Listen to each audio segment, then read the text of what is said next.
നമസ്കാരം. ചാനൽ 91 ന്യൂസിലേക്ക് സ്വാഗതം. കേരളത്തിൽ ആപത്കരമാം വിധത്തിൽ പടർന്നു പിടിക്കുന്ന ബ്ലാക്ക് മാജിക്കിന്റെ ചിലന്തി വലകളെക്കുറിച്ച് ഞങ്ങൾ ചാനൽ 91 ഇതിനു മുൻപ് ഒരു വാർത്ത ചെയ്തിരുന്നു.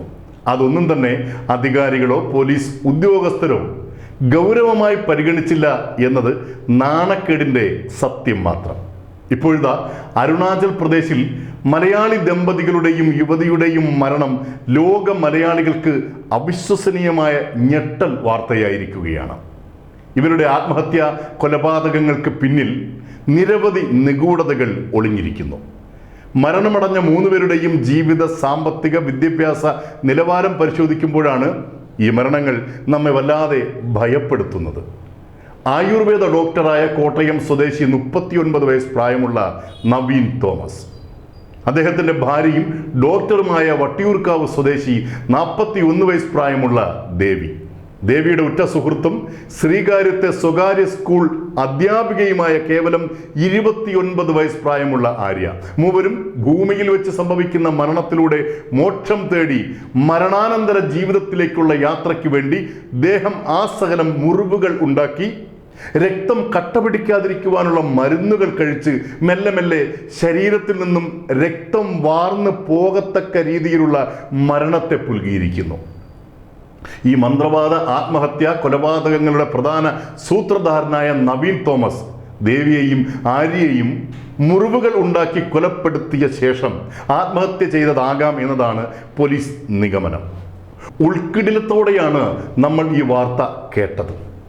രോഗികളെ മരണ കവാടത്തിൽ നിന്ന് പോലും രക്ഷപ്പെടുത്തേണ്ട ഡോക്ടർ വിദ്യാർത്ഥികളെ അന്ധവിശ്വാസങ്ങളിൽ നിന്നും അനാചാരങ്ങളിൽ നിന്നും വഴിമാറ്റി നടത്തി വിവേകമുള്ളൊരു പുതുതലമുറയെ സൃഷ്ടിച്ചെടുക്കുവാൻ ധാർമ്മിക ഉത്തരവാദിത്വമുള്ള ഒരു അധ്യാപിക, ഇവരാണ് ഏറ്റവും കടുത്ത അന്ധവിശ്വാസത്തിൽ അടിമപ്പെട്ട് ദുർമന്ത്രവാദത്തിന്റെ വൈകൃത മുഖങ്ങളായി മരണപ്പെട്ടിരിക്കുന്നത്. ഇവരുടെ മരണത്തോടെ മലയാള ദേശത്തെ ഭയപ്പെടുത്തുന്ന മറ്റൊരു സത്യം കൂടി പുറത്തു വന്നിരിക്കുന്നു. മരണാനന്തര ജീവിതത്തെക്കുറിച്ച് അന്വേഷിക്കുന്നവരുടെ വലിയ കൂട്ടായ്മ തന്നെ നമ്മുടെ മലയാള ദേശത്തിൽ ഉണ്ടെന്ന കാര്യം. അരുണാചലിലെ ഹോട്ടൽ മുറിയിൽ മരിച്ച ഈ 3 പേരും കഴിഞ്ഞ കുറേ നാളുകളായി വല്ലാത്ത മാനസിക അവസ്ഥയിൽ ആരോടും അധികം സംസാരിക്കാതെ, യാതൊരുവിധ സൗഹൃദവും ഇഷ്ടപ്പെടാതെ ഇവരുടേതായ മറ്റൊരു ലോകത്തിൽ കഴിഞ്ഞു വരികയായിരുന്നു. തിരുവനന്തപുരം ആയുർവേദ കോളേജിൽ സഹപാഠികളായിരുന്നു നവീനും ദേവിയും.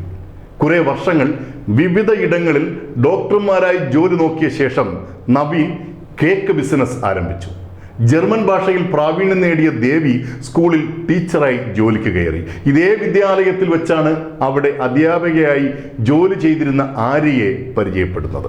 കോവിഡിന് മുമ്പ് ഈ വിദ്യാലയത്തിൽ നിന്നും ദേവി ജോലി രാജിവെച്ചിരുന്നെങ്കിലും ആര്യയുമായുള്ള ബന്ധം ശക്തമായി തുടർന്നു. അപ്പോഴൊക്കെ ഇവർ ബ്ലാക്ക് മാജിക്കിന്റെ വലയിൽ ആയി തുടങ്ങിയിരുന്നു. ഒരാഴ്ച മുമ്പാണ് ആര്യ സ്കൂളിൽ നിന്നും അവധിയെടുക്കുന്നത്. സ്കൂളിലില്ല, വീട്ടിലും എത്തിയിട്ടില്ല എന്ന് മനസ്സിലാക്കിയ ആര്യയുടെ പിതാവ് പോലീസിൽ പരാതി നൽകി. പോലീസിന്റെ അന്വേഷണത്തിൽ ആര്യ നവീനും ദേവിക്കുമൊപ്പം പോയി എന്ന് കണ്ടെത്തി. ആര്യയുടെ വിവാഹം അടുത്ത മാസം 7-ന് നിശ്ചയിച്ചുറപ്പിച്ചതായിരുന്നു.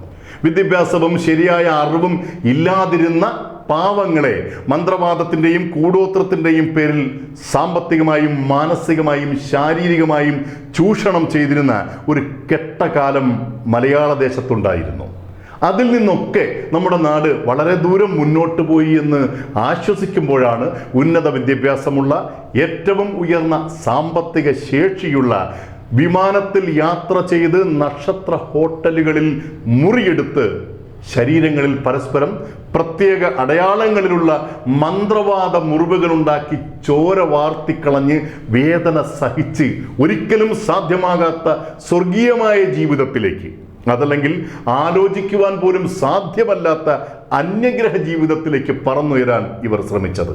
ഇവരുടെ ആത്മഹത്യാക്കുറിപ്പ് ഇങ്ങനെയായിരുന്നു: സന്തോഷത്തോടെ ജീവിച്ചു, ഇനി ഞങ്ങൾ പോകുന്നു. ഭൂമിയിൽ അനുഗ്രഹീതമായി ഒരു ജന്മം മാത്രമാണ് മനുഷ്യർക്ക് സാധ്യമായുള്ളത്. അത് സന്തോഷ സങ്കടങ്ങളാൽ സമ്മിശ്രമാണ്. ഇവിടെ ജീവിച്ചു തീർക്കുവാനുള്ള ഒരാഘോഷമായി മാറട്ടെ നമ്മുടെ ജന്മം. News desk, channel 91.